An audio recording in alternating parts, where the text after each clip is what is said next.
Olá pessoal, eu sou Alexandre Damasceno, sou advogado, atuo há mais de 15 anos e desde 2019 eu tenho começado a atuar no mercado digital.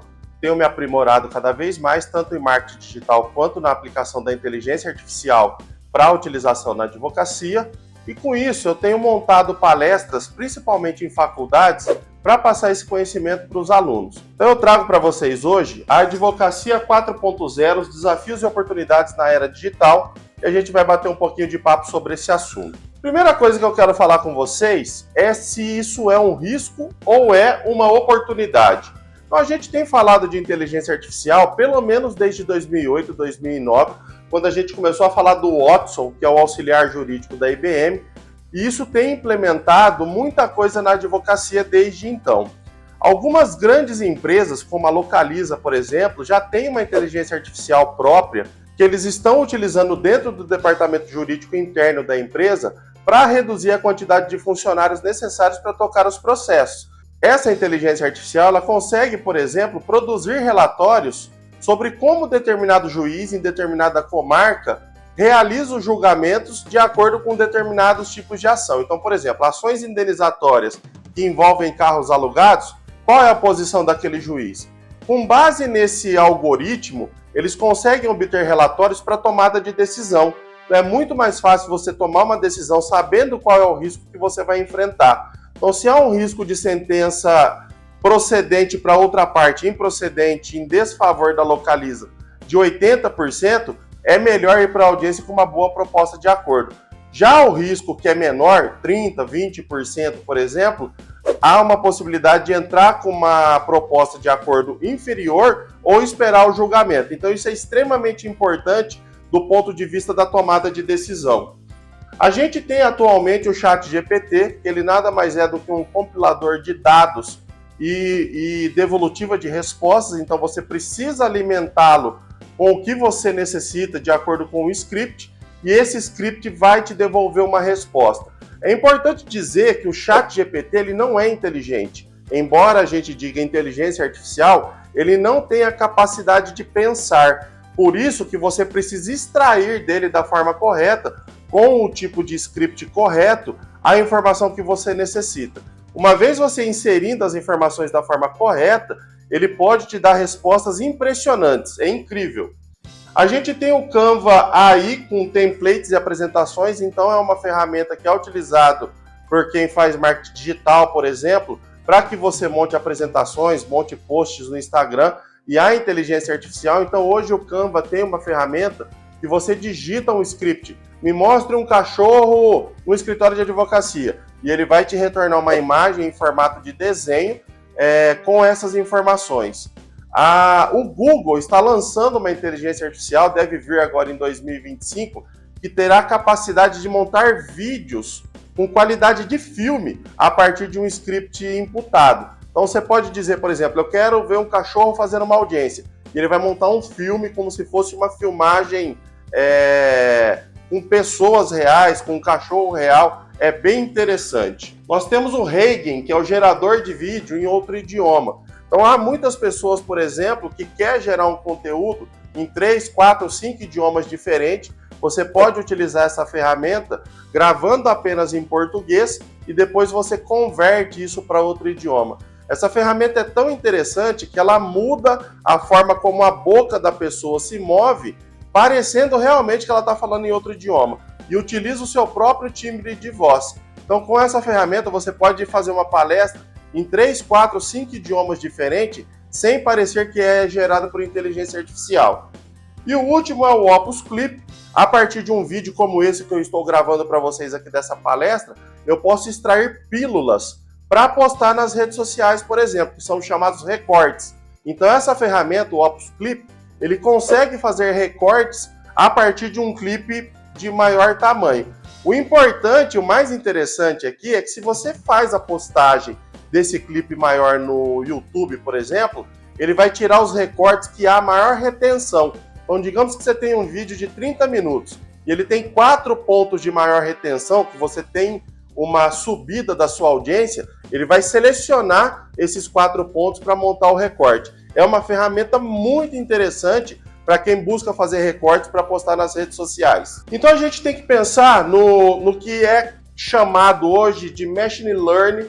Então você precisa ensinar a ferramenta de inteligência artificial. Não adianta você entrar lá no ChatGPT, por exemplo, e dizer assim: faça uma petição inicial sobre tal assunto e esperar que ele te retorne com uma máxima qualidade. Você precisa ensinar o ChatGPT. Então, como você vai fazer isso? Você vai dar um modelo, você vai dizer quais as teses você quer discutir, você vai indicar fontes de jurisprudência e vai pedir para ele organizar as ideias. A partir do momento que você faz isso, ele vai te devolver uma petição inicial bastante interessante. Eu tenho verificado ao longo do tempo, com a utilização dessas ferramentas, que quanto mais seccionado você faz o trabalho, melhor ele fica. Então, ao invés de você montar, por exemplo, uma ação de cobrança, pedindo que ele faça toda a tese de juros, multa, correção monetária, honorários, você faça isso de forma seccionada. Então, ChatGPT, faça uma tese agora da aplicação de honorários com o reconhecimento da correção monetária desde a citação. Ele vai te fazer uma tese mais complexa. Agora faça a cobrança de um título executivo que perdeu o seu poder de executividade por conta da lei. Ele vai te dar uma tese mais complexa. Então a gente tem que entender que a máquina ela não vai fazer isso tudo de forma aleatória, sem que a gente ensine e sem que a gente inpute as informações da forma como ela deve ser respondida. Então o importante é, faça paulatinamente, que você vai ter um resultado muito melhor. E é por isso que eu digo que a inteligência artificial, ela não é um substituto de um advogado, ela é um assistente.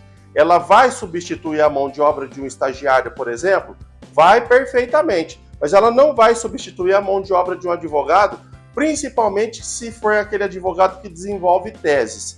Então, se é um advogado que está acostumado a fazer um trabalho mais mecânico para um escritório de advocacia que demanda em massa, por exemplo, contra bancos, você consegue utilizar a inteligência artificial para substituir esse advogado na confecção de peças. Mas se é aquele advogado que vai fazer um trabalho mais personalizado, a inteligência artificial ela não vai substituir. Ela vai funcionar como um mero assistente. Então, como a gente pode utilizar a inteligência artificial no nosso dia a dia no escritório de advocacia? Seja ele um escritório grande, seja ele um escritório pequeno. Você pode utilizar na resposta a clientes. Então, nós temos vários chatbots aí, por exemplo, que já recebe o seu cliente e dá o primeiro andamento naquele atendimento. Então, já pergunta nome, já pergunta qual que é a demanda, já pergunta se é cliente ou não. Se for cliente, já qual é o número do processo. Então, a gente consegue fazer a recepção no escritório desse cliente por meio dos chatbots, por exemplo. Uma outra utilização é o condicionamento da informação. Então, nós temos uma informação que está desorganizada, por exemplo, a confecção de uma impugnação de um laudo pericial que não está muito coeso. Você pode colocar esse laudo pericial e pedir para que o ChatGPT, por exemplo, te retorne quais são os principais pontos que você deve combater. E eu volto a dizer, sempre que você utilizar a ferramenta de inteligência artificial para fazer um trabalho jurídico, você precisa conferir. Então sempre faça a fiscalização do que a inteligência está te retornando e sempre confira. Não vai naquela ideia de mandou fazer, assina, porque você pode estar cometendo um erro. Então sempre confira, pensando que a inteligência artificial ela trabalha como seu estagiário e não como um advogado que é seu auxiliar, por exemplo. Uma terceira questão é a análise prévia e resumos. Você pode pedir a análise prévia de documentos, por exemplo, para que ele organize a ideia dos documentos que estão ali num processo e fazer o resumo, por exemplo, de uma petição inicial. Ao invés de você digitar todo o resumo de uma petição inicial para fazer uma contestação, você pode pedir para que o ChatGPT faça isso e você vai fazer apenas pequenos ajustes. Volto a dizer, é importante que você dê um modelo para ele, principalmente o modelo do seu escritório, para que ele já faça dentro dos parâmetros que você precisa. E no final das contas, para atividades simples, então até a própria criação de um boletim informativo, por exemplo, para os seus clientes, você pode fazer por meio de inteligência artificial. Já existem algumas empresas prestando esse serviço. Então você manda um WhatsApp, por exemplo, para essa empresa, dizendo que você quer fazer um post sobre determinado assunto.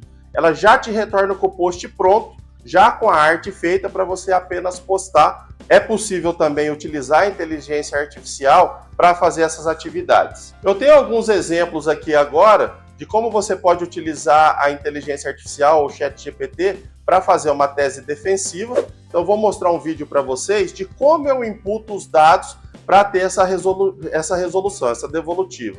Então, inicialmente, eu vou apresentar a petição inicial, depois eu vou apresentar um modelo de contestação, e nesse caso eu estou pedindo para ele fazer um ponto de defesa específico, que é um eventual trabalho escravo. Então, eu estou dando para ele o parâmetro e estou pedindo para que ele me devolva uma tese completa com a indicação de uma doutrina que eu indiquei, o Sérgio Pinto Martins, e uma jurisprudência do TST, pedindo para que ele me informe dados reais, porque eu farei a conferência. Então é importante você sempre conferir dados de processo e citação de doutrina e livros, porque a inteligência artificial ela pode criar essas informações, ao passo que ela não tenha isso na memória dela, por exemplo. Então, se ela não achar na internet, ela pode criar, e isso é perigoso porque você pode estar inserindo uma citação que não é real. Então, sempre peça que a resposta seja real, com a indicação de dados que você possa conferir. Aqui eu trago mais um exemplo da execução de um prazo judicial, é um prazo super simples. Volto a dizer, informações e prazos complexos, por exemplo, demandas judiciais complexas, você pode até utilizar a ferramenta da inteligência artificial como um auxiliar, mas nunca pedir para que ela faça. Mas prazos simples, como pedir um Bacenjude, um Renajude, ou uma contra-razões de recurso ordinário, por exemplo, que você não tem muito interesse naquela revisão. Então, por exemplo, um recurso ordinário ou um recurso especial ou uma apelação que fala dos honorários periciais. Você, como parte, não tem interesse naquilo, em aumento ou diminuição dos honorários periciais. Mas você sempre vai se manifestar no processo quando você tiver a oportunidade. Você pode utilizar a inteligência artificial para responder esse prazo, por exemplo, que você não tem uma intenção direta na resposta desse recurso. Aqui eu estou pedindo para que ela faça um contrato social, então eu tenho um contrato social antigo, que ele já foi executado há muito tempo, eu quero fazer uma atualização, então eu vou pedir a atualização de dados e o mais importante, ele vai me dar como resposta aqui artigos de lei que estão muito próximos dos artigos corretos. Então a gente tem aqui a diferença de um artigo do incorreto para o correto, demonstrando que a inteligência artificial ela tem uma capacidade de entender e responder corretamente o que você pede, desde que você faça o script corretamente. E por fim, hoje está muito forte no mercado brasileiro a criação de e-books, de infoprodutos. Você, como advogado especialista em determinado assunto, você pode criar um infoproduto, vai fazer um e-book sobre inventário, ou sobre uso capião extraordinário, ou sobre uso capião de bens móveis, por exemplo. Você pode montar um e-book a partir da utilização da inteligência artificial e colocar isso para comercializar. Lógico, você vai precisar incrementar isso, você vai precisar aparar as arestas desse e-book, mas ele vai te entregar uma linha de raciocínio que já é um começo. Tem muita gente que tem dificuldade de criar esse primeiro modelo de produto e a inteligência artificial ela vem justamente para suprir essa falta de criatividade que muitas vezes o advogado tem como um profissional de marketing, por exemplo, para fazer o próprio marketing. Aqui eu tenho um exemplo de um infoproduto que eu criei para o meu escritório, então eu tinha uma ideia, mas não sabia como colocar isso na prática. Então eu utilizei a inteligência artificial para fazer esse infoproduto, que é o AutoCláusulas Pro. Estou deixando o link aqui na descrição, que vocês podem conhecer. É um algoritmo que você cria contratos a partir de cláusulas padrão. Então são 77 cláusulas que estão organizadas num documento. Você seleciona as cláusulas que você quer, dá um comando e a inteligência artificial já cria automaticamente esse contrato praticamente pronto para assinatura, sem grandes necessidades de revisão. Então esses são os pontos principais que eu queria trazer para vocês de como a utilização da inteligência artificial pode estar inserida no dia a dia do escritório de advocacia para auxiliar o advogado não apenas na realização de tarefas simples, como no incremento de atividades, por exemplo, de marketing, de obtenção de novos clientes, de retenção de audiência nas redes sociais. Então, são ferramentas que estão aí para nos auxiliar. E agora a gente vai falar um pouquinho de marketing digital. Então, esse vídeo ele tem dois pilares principais, que é a inteligência artificial e o marketing digital. E eu queria falar um pouquinho para vocês do marketing digital. Há alguns pilares que todas as pessoas que me procuram para falar de marketing digital e de marketing pessoal na advocacia se preocupam. Então, o primeiro é o tipo de posicionamento que vai fazer. O segundo, se vai se posicionar como especialista ou como mentor, o que mostrar, vida pessoal versus vida profissional e excesso de exposição. O posicionamento, ele é algo extremamente complexo dentro da advocacia, porque a advocacia, ela envolve empatia e segurança do cliente. Então não adianta você apenas se posicionar sobre determinados temas ou assuntos, porque você pode estar espantando o seu eventual cliente. O mais importante é você se posicionar de uma forma segura no que você está se comunicando. Então você pode se comunicar com o direito do consumidor, com o direito do trabalho, direito civil, por exemplo, porque você acaba não nichando o seu escritório, principalmente se for um escritório full service, como é o caso do meu, só que você vai trazer segurança para falar daqueles assuntos. Então sempre monte conteúdos que sejam coesos e que tragam uma informação relevante para o seu futuro cliente. A condição de especialista e mentor, hoje em dia, ela é um ponto muito complexo, porque você acaba criando especialistas de nada. Tem muito especialista na internet hoje que não está transmitindo nada. Então é mais importante que você traga uma mensagem do que se posicionar como um portador de uma mensagem. Então, ao invés de dizer que você é um especialista em determinada coisa, traga uma mensagem de especialista sem citar que você é de fato um especialista. Porque a sua especialidade, ela será criada com a sua própria audiência. Então a sua audiência vai te qualificar ao invés de você se autoqualificar. Tem um professor que ele é brilhante no que ele diz e ele fala uma coisa interessante que é o seguinte: o elogio, quanto mais longe de você, mais importante ele é. Então você se autoelogiar não tem valor. Só que um cliente te elogiar, uma audiência te elogiar, isso vai trazer muito resultado do ponto de vista de engajamento. Então pense por esse prisma que você consegue reter o seu público e vai garantir um título de especialidade imputado por terceiros e não por você mesmo. O que mostrar? Esse é outro ponto que é extremamente sensível, porque você pode ficar adstrito a um critério de especialidade do seu escritório e acabar afastando determinados clientes que poderiam ser potenciais. Então sempre fale de tudo um pouco. Eu sempre tento falar para os meus alunos a manter uma linha de raciocínio. Então, vai falar sobre direito civil? Mantenha uma linha de raciocínio dentro do direito civil. Vai separar o direito civil em direito de pessoas e direito empresarial? Mantenha uma coesão dentro do direito empresarial. Só que o direito empresarial, ele fala com o direito do trabalho empresarial e ele fala com o direito do consumidor empresarial também. Ele fala com o direito tributário. Então sempre tente manter essa coesão das diversas áreas num determinado assunto. Então você vai falar sobre direito empresarial, fale de direito do trabalho, direito civil, direito tributário, direito do consumidor, mas só na esfera empresarial. Evite mudar muito o assunto. Eu trabalho, por exemplo, com holdings familiares. Então, dentro da holding familiar, eu consigo transitar em direito de família, eu consigo transitar em direito de empresa, direito empresarial, direito societário. Então, a minha área permite que eu transite por todas essas áreas, mantendo uma linha de raciocínio. Então sigam essa dica, que ela é importantíssima para você criar uma audiência que seja fidedigna ali, que seja bastante fiel ao seu conteúdo. Vida pessoal e vida profissional. Esse é outro ponto extremamente sensível. As pessoas me perguntam, eu gosto de academia e quero falar sobre direito, só que elas não se conversam. Na minha opinião atual, isso é um engano. As pessoas elas querem saber como o advogado está vivendo na vida pessoal também.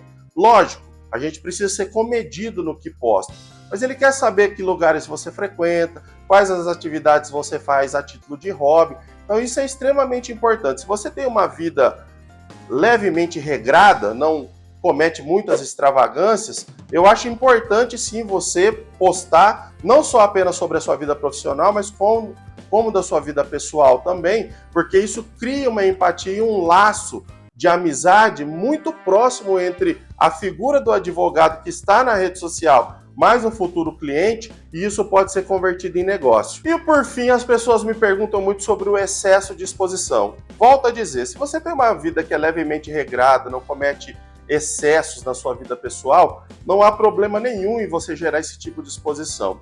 Só que eu tenho acompanhado, por exemplo, alguns perfis de advogados que têm feito uma exposição excessiva da vida pessoal, muitas vezes até em situações vexatórias, e os perfis têm crescido muito. Só que eu não vejo esse crescimento como um crescimento de conversão em trabalho, em conversão de negócio. Isso é um problema. Não adianta nada você ter 100 mil seguidores, por exemplo, no seu Instagram, e isso não se converter em negócio. Então, o mais importante é que você tenha poucos seguidores, mas que sejam seguidores que comprem de você.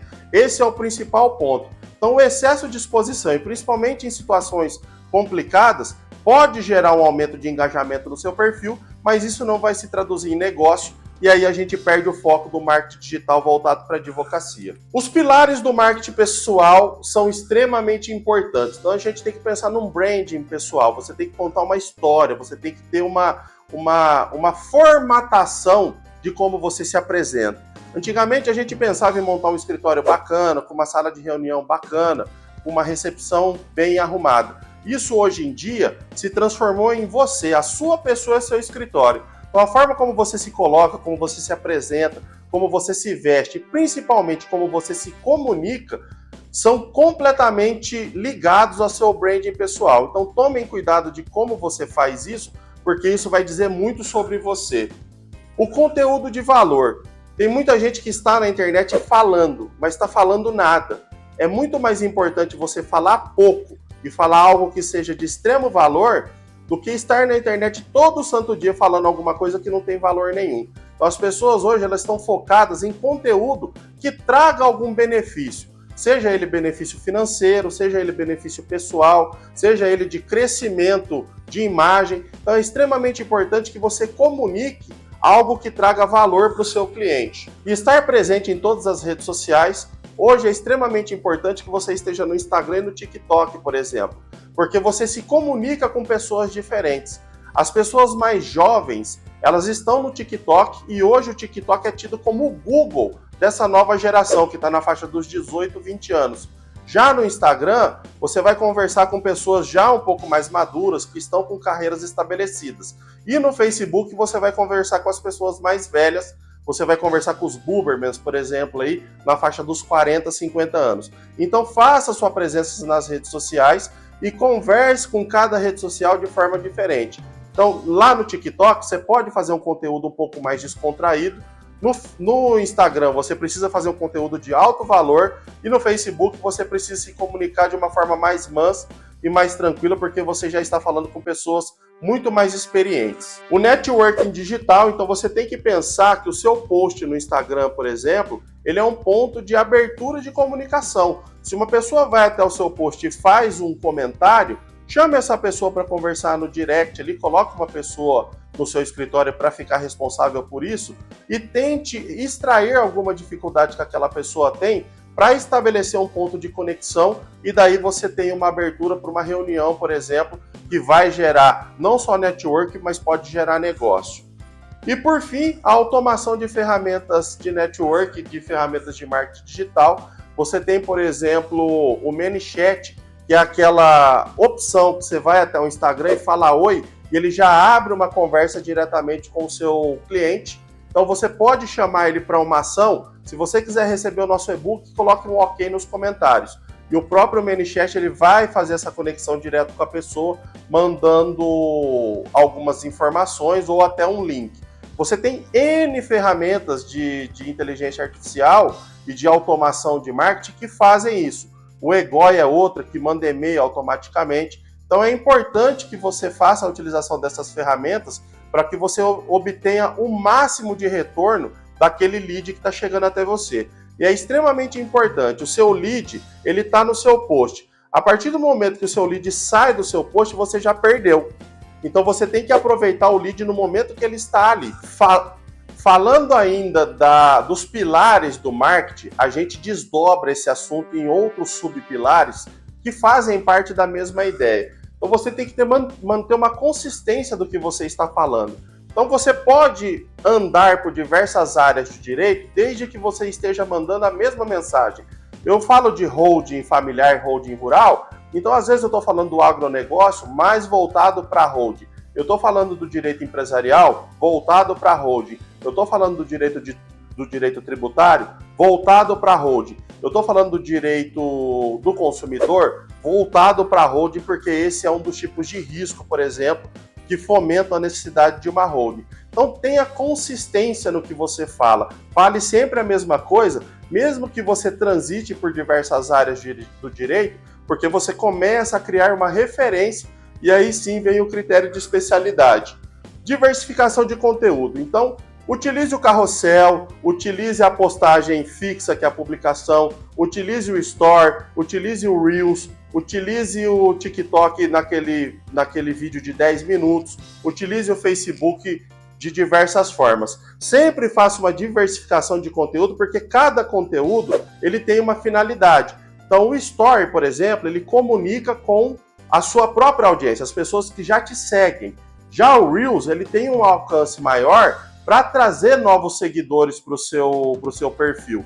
A publicação você utiliza para venda. Então, cada uma tem um tipo de comunicação que serve para atingir um público diferente. Você precisa conhecer esses pilares para se comunicar da forma correta. Então, use e abuse de todas as ferramentas que são fornecidas pelas redes sociais. Uma interação autêntica também é extremamente importante. Então, quando a pessoa vai até o seu perfil e faz um comentário, responda ele com qualidade, ainda que aquela resposta, naquele momento, não te traga um novo negócio. Porque o restante das outras pessoas, o restante da audiência, começa a verificar que você dá atenção para o que as pessoas estão falando, e isso gera um engajamento grande que pode ser convertido em negócio. Então, só aquele joinha, só aquele coraçãozinho, não é uma interação autêntica. Responda de fato as suas perguntas aos seus seguidores, que isso vai fazer diferença no engajamento do seu perfil. Utilize o direcionamento das trends e das hashtags. Então, hoje em dia, é importante que você faça o direcionamento do seu conteúdo para que as pessoas que são alvo do seu negócio sejam atingidas. Quando você manda isso sem nenhum tipo de direcionamento, vem todo tipo de lead para o seu negócio e muitas vezes você acaba gastando muito tempo com um lead que é extremamente frio. Você precisa manter nas suas páginas de redes sociais um lead aquecido que pode se transformar em negócio. Então, a gente precisa pensar que mais ou menos 1 ou 2% do lead que chega até o seu negócio vai virar um tipo de contrato. Se você tem 1 milhão de lead frio, você vai ter um número extremamente baixo que vai bem para baixo de 1%. Então, a gente consegue manter de 1 a 2% de taxa de conversão se a gente mantém em nosso perfil um lead extremamente aquecido. Provas sociais e testemunhos. É importante que as pessoas digam sobre você, resolveu um problema, garantiu o meu direito. E isso é muito utilizado, por exemplo, no Google Meu Negócio. Então, se vocês visitarem a página do meu escritório, vocês vão ver o testemunho de diversos clientes lá. E mais para frente, em outro vídeo, eu vou dizer para vocês como vocês devem pedir esse tipo de testemunho. Existe um momento certo para você fazer essa abordagem e obter um bom testemunho. Não adianta você ligar para um cliente que você resolveu um negócio 5 anos atrás, resolveu um processo há 5 anos, esperando que ele faça um testemunho de qualidade. Então existe um momento certo para você pegar o seu cliente na curva máxima de satisfação para que ele faça esse tipo de postagem. E por fim, a análise e ajuste de estratégia, principalmente quando a gente utiliza tráfego pago, é importante você olhar os números dos seus leads para que você consiga direcionar. Então hoje, por exemplo, eu tenho notado que o meu perfil ele retém muito mais homens da faixa de 25 até 45 anos. Então hoje eu produzo conteúdo muito mais voltado para essas pessoas, homens de negócio de 25 a 45 anos, porque a minha taxa de conversão é melhor. Quando eu deixo isso aberto para homem e mulher, por exemplo, a minha taxa de conversão cai, por quê? A mulher ela contrata muito menos o meu serviço, porque é uma decisão que geralmente é tomada em família e quem acaba encabeçando isso é o homem. A gente pode até falar, mas é um pensamento machista. Não, é um pensamento comercial. Infelizmente é assim que funciona e a gente tem que vender da forma como o mercado funciona. Eu vou falar um pouquinho para vocês agora de como eu vim parar no marketing digital dentro da advocacia. Eu fabrico cerveja por hobby há alguns anos, já desde 2019. E durante esse período de fabricação de cerveja, conheci muita gente. Eu administro um grupo com mais de 1.000 pessoas que praticam esse hobby. E eu comecei a notar que muitas pessoas estavam com dificuldade por conta de um produto que foi comercializado por uma determinada empresa. E por acaso eu também tinha comprado dessa empresa e não tinha recebido os meus produtos. E eu gerei um conteúdo ensinando as pessoas a como resolver, e a coisa deu muito certo e explodiu na internet. No final das contas, as pessoas começaram a me pedir ajuda, só que eu não podia ajudar porque, além de ser um volume muito grande, era tudo um negócio de valor muito baixo, 200, 300 reais. Então eu montei um kit para cada um resolver o seu próprio problema. Eu acabei vendendo 1.000 desses kits por 30 reais. Então eu fiz um faturamento de 30 mil reais na internet, basicamente sem fazer nada, só criando alguns vídeos e retendo um lead extremamente aquecido que eu tinha. Aqui estão alguns números, então vídeos que começaram em 7.500, 8.000 visualizações até 22 mil visualizações. Somados disso aqui, a gente tem mais ou menos 50 mil visualizações, e dessas 50 mil visualizações eu fiz 1.000 negócios, 2%, como eu disse para vocês agora há pouco. Então é importante que você mantenha um lead aquecido, porque você vai precisar de uma alta taxa de visualização de um lead aquecido para fechar negócio entre 1% e 2%. É assim que funciona a internet. E depois eu comecei a gerar conteúdo mais voltado para advocacia mesmo. Então fiz agora um vídeo falando da VoiPass lá para o TikTok, porque as pessoas são curiosas e querem saber o que aconteceu. Esse vídeo está com um pouco mais de 17 mil visualizações. Tenho atuado no caso da Hotel Urbano, que é direito do consumidor, e isso eu falo exclusivamente no TikTok, eu não falo isso no Instagram, por exemplo. Então, o caso Urb, a gente tem Urb e 123 milhas. Eu tenho 3 vídeos que somando dá mais de 150 mil visualizações. E eu tenho um vídeo falando do leilão dos Correios também, que era uma fraude que estava acontecendo, para orientar os consumidores, está com um pouco mais de 135 mil visualizações. Então é basicamente isso, pessoal, que eu queria falar para vocês, né? Trazer um pouco de conhecimento do marketing digital, que eu tenho atuado há alguns anos no setor jurídico. E a gente vai se encaminhar para finalizar o nosso bate-papo, mas eu quero trazer algumas informações importantes para te destravar, para liberar a sua mente, para que você venha também fazer marketing digital. As pessoas têm medo de exposição, a forma como essa exposição é feita e o risco que essa exposição pode trazer. Ah, o meu professor da faculdade vai olhar e vai rir do que eu estou fazendo. O meu colega que fez faculdade comigo vai tirar sarro. Gente, primeira coisa, eu tenho muitos professores da faculdade que me convidam para fazer palestras hoje na universidade para orientar os novos alunos. Então, isso não vai acontecer. Se você tem um conteúdo de valor e você fala com seriedade, você vai ser tratado com seriedade. O segundo ponto, a gente tem alguns exemplos de advogados ilustríssimos, brilhantes, que estão nas redes sociais hoje fazendo conteúdo. Silvio de Salvo Venosa, eu estudei ele em Direito Civil durante a faculdade, ele tem mais de 80 anos e toda semana, às terças-feiras, ele faz um café chamado Café com Venosa, que passa no Facebook, onde ele aborda um tema sobre direito civil. E a gente imagina, pô, o Silvio Venosa, todo mundo conhece, deve ter milhões de visualizações. Não, os vídeos dele, 119 curtidas, 37 curtidas, 12 curtidas. Então ele está engatinhando no marketing digital um cara com a envergadura do Silvio Salvo Venosa, que é extremamente respeitado. Aqui eu tenho outros 3 casos de advogados que são bem conhecidos. Nós temos o Marcelo Sacramone, que é um advogado que atua no direito empresarial, principalmente na área de falências. O Francisco Sátiro também, que é outro advogado bastante conhecido na área de falências. E o Fábio Lioa Coelho, que a maioria de nós aqui estudou na faculdade também, um expoente em direito comercial. Os 3 estão nas redes sociais fazendo conteúdo sobre direito. E a gente imagina que essas pessoas estão extremamente visualizadas, com muito engajamento. Não. Se a gente pega o perfil do Sátiro, por exemplo, 2.200 seguidores, o perfil do Marcelo Sacramone, 6.000 seguidores, e o perfil do Fábio Lioa tem mais ou menos 2.500 pessoas. Então são grandes expoentes dentro do direito empresarial que têm um nível de engajamento baixo porque estão começando agora. E eu conheço advogados que saíram da faculdade há 2 meses que têm mais de 100 mil seguidores e estão faturando milhões nas redes sociais porque dominaram esse mercado. Então, tomem bastante conhecimento do que está acontecendo na internet hoje. Não tenham vergonha de fazer conteúdo, porque é importante que você faça isso. Venha para o marketing digital, porque o advogado que não está dentro do mercado jurídico online, ele vai ficar de fora do mercado em pouquíssimo tempo. Só para a gente finalizar, eu queria trazer uma frase de uma grande empresária brasileira, que ela diz o seguinte: você tem que seguir o dinheiro, você tem que seguir o seu cliente, e o seu cliente hoje, principalmente pós-pandemia, ele está na internet. Então, quem não estiver na internet vai ficar fora do mercado por isso. Hoje em dia, o cliente, principalmente aquele cliente de alta rotatividade, ele vai procurar o advogado na internet. Eu tenho recebido consultas, por exemplo, para fazer holding patrimonial no Mato Grosso, de Goiás, da Bahia, do Rio Grande do Sul. E eu comecei a atacar esse nicho de negócio há pouco tempo, por volta de 2 meses, por exemplo. Então você começa a expandir o horizonte do seu escritório para muito além das barreiras da sua cidade.